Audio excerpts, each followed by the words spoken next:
Minority విద్యార్థుల కోసం pilot project ఏర్పాటు చేసినట్లు వక్ఫ్ బోర్డు చైర్మన్ అబ్దుల్ అజీజ్ అన్నారు. 250 మంది విద్యార్థులకు కార్పొరేట్ రెసిడెన్షియల్ ఎడ్యుకేషన్ అందించేలా టాలెంట్ టెస్ట్ ఏర్పాటు చేశామని చెప్పారు. వక్ఫ్ బోర్డు ఆధ్వర్యంలో తొలిసారి ఈ కార్యక్రమానికి శ్రీకారం చుట్టామన్నారు. ముస్లిం మైనార్టీలో నిరుపేద విద్యార్థులకు ఇదొక గొప్ప అవకాశం అంటున్న వక్ఫ్ బోర్డు చైర్మన్ అబ్దుల్ అజీజ్తో మా ప్రతినిధి నరేష్ ఫేస్ టు ఫేస్. ఎన్నడూ లేని విధంగా ప్రస్తుతం ముస్లిం విద్యార్థులకు ఒక ఎడ్యుకేషన్ సంబంధించినటువంటి పైలట్ ప్రాజెక్టును వక్ఫ్ బోర్డు యొక్క ఆధ్వర్యంలో నిర్వహిస్తబోతున్నట్టుగా ఇప్పటికే వక్ఫ్ బోర్డు చైర్మన్ అబ్దుల్ అజీజ్ చెప్తున్నారు. మరిన్ని విషయాలు కూడా మనతో మాట్లాడడానికి అబ్దుల్ అజీజ్ మనతో ఉన్నారు. సార్ చెప్పండి, ఫస్ట్ తొలిసారి దేశ చరిత్రలో ఎప్పుడు లేని విధంగా ఒక ఎడ్యుకేషన్ సిస్టమ్ తీసుకొచ్చారు, ఒక పైలట్ ప్రాజెక్ట్ అంటా ఉన్నారు. ఏంటి తాలీం ఏ హునర్ అనే ఒక ప్రాజెక్ట్ ఏంటి, ఎలా ఉండబోతుంది? అందరికీ నమస్కారం అండి. ఈ తాలీం ఏ హునర్ అనేది వక్ఫ్ బోర్డులో ఒక వక్ఫ్ ఎడ్యుకేషన్ మిషన్ అని స్టార్ట్ చేశాము. అందులో ఒక ఫ్లాగ్షిప్ ప్రోగ్రాం తాలీం ఏ హునర్. ఈ తాలీం అంటే చదువు, హునర్ అంటే స్కిల్. ఇప్పుడు స్కిల్లు చదువు రెండు అవసరం మా బిడ్డలకి అని చెప్పి ఈ యొక్క ప్రోగ్రాం స్టార్ట్ చేశాము.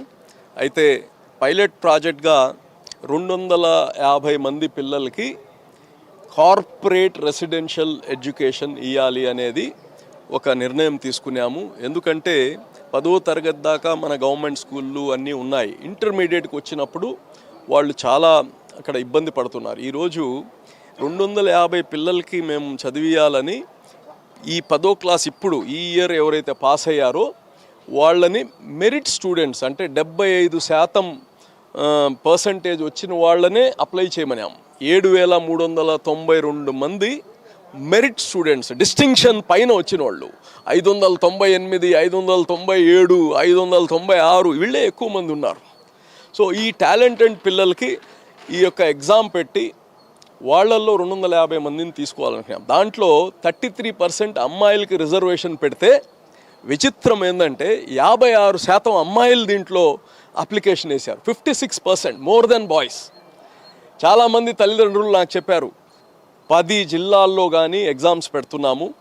ప్రతి జిల్లా సెంటర్లో కానీ ఆ స్టూడెంట్స్ కౌంట్ని బట్టి నెల్లూరులో ఉదాహరణకి 3 సెంటర్సు, అలాగనే గుంటూరుకి వెళ్తే 7 సెంటర్సు, కర్నూలులో 3 సెంటర్స్, ఇలాగ ప్రతి దగ్గర కానీ అక్కడ ఉండే కౌంట్ని బట్టి నెంబర్ ఆఫ్ సెంటర్స్.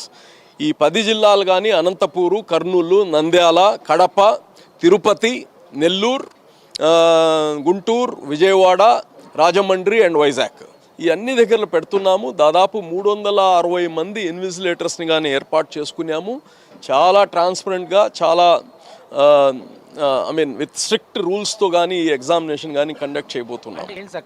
ఏ కళాశాల వేదికగా ఇవన్నీ కూడా ఎడ్యుకేషన్ ముందుకు వెళ్ళబోతుంది అంటారు? అంటే కొన్ని విద్యా సంస్థలు టైప్ ఏమైనా పెట్టుకుంటారా, లేకపోతే ఎలా ఉండబోతుంది? అవును, ఇప్పుడు మేము రాష్ట్రంలో ఒక 6 కళాశాలల దాకా ఐడెంటిఫై చేశామండి. వాళ్ళతో ఇప్పుడు నెగోషియేట్ చేస్తున్నాము. రెండోది ఏంటంటే ఈ 7000 మంది పేరెంట్స్కి కానీ వాళ్ళ ఒపీనియన్ ఇవ్వమంటున్నాం.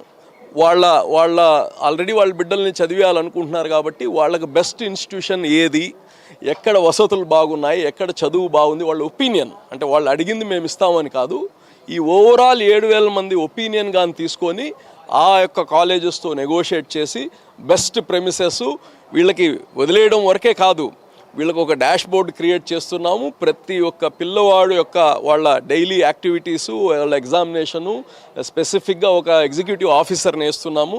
దీన్ని చాలా ప్రొఫెషనల్గా రన్ చేయబోతున్నామని కానీ తెలియజేస్తున్నాం. ఎడ్యుకేషన్ మిషన్కి సంబంధించిన నిధులు ఎక్కడి నుంచి సమీకరిస్తున్నారు? రాష్ట్ర ప్రభుత్వం ఏదైనా ఎడ్యుకేషన్ సంబంధించి డిపార్ట్మెంట్ దీనికి సానుకూలంగా కానీ నిధులు ఇచ్చే అవకాశాలు ఉన్నాయంటారా?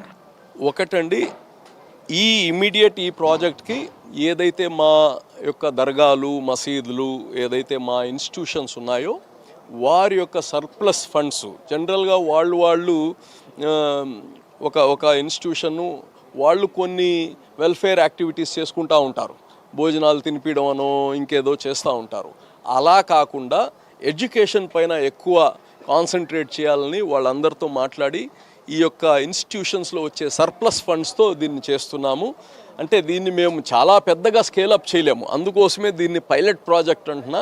దీన్ని చేసిన తర్వాత ముఖ్యమంత్రి గారి దగ్గర తీసుకెళ్ళి ఆయన యొక్క ఆశీస్సులతో దీన్ని ఎక్కువ పెద్దది స్కేలప్ చేస్తామని తెలియజేస్తున్నాను. Thank you sir. మొత్తానికైతే ఇది ఒక గొప్ప పరిణామం చెప్పు. భారతదేశ చరిత్రలో కూడా ఎన్నడూ లేని విధంగా తొలిసారి వక్ఫ్ బోర్డ్ సంబంధించినటువంటి ఆధ్వర్యంలో ఈ యొక్క వక్ఫ్ ఎడ్యుకేషన్ మిషన్ అయితే ఒక పైలట్ ప్రాజెక్ట్ కింద తీసుకోవడం జరుగుతుంది అంటున్నారు. ఈ సంవత్సరం తీసుకున్నటువంటి 250 మెంబర్స్ ఎవరైతే ఉన్నారో వాళ్ళు ఉత్తీర్ణతను బట్టి కూడా రేపు నెక్స్ట్ ఇయర్ కూడా 500 సంబంధించినటువంటి ఒక సంఖ్యను అయితే రాష్ట్ర ప్రభుత్వం యొక్క సలహాలతో ముందుకెళ్తామని చెప్పి వక్ఫ్ బోర్డు చైర్మన్ అబ్దుల్ అజీజ్ ఒక ధీమా వ్యక్తపరుస్తున్న పరిస్థితి కనపడుతుంది. ఇదే ప్రస్తుతం వక్ఫ్ సంబంధించిన ఎడ్యుకేషన్ మిషన్పై తాజా అప్డేట్. Camera person Venkaiah.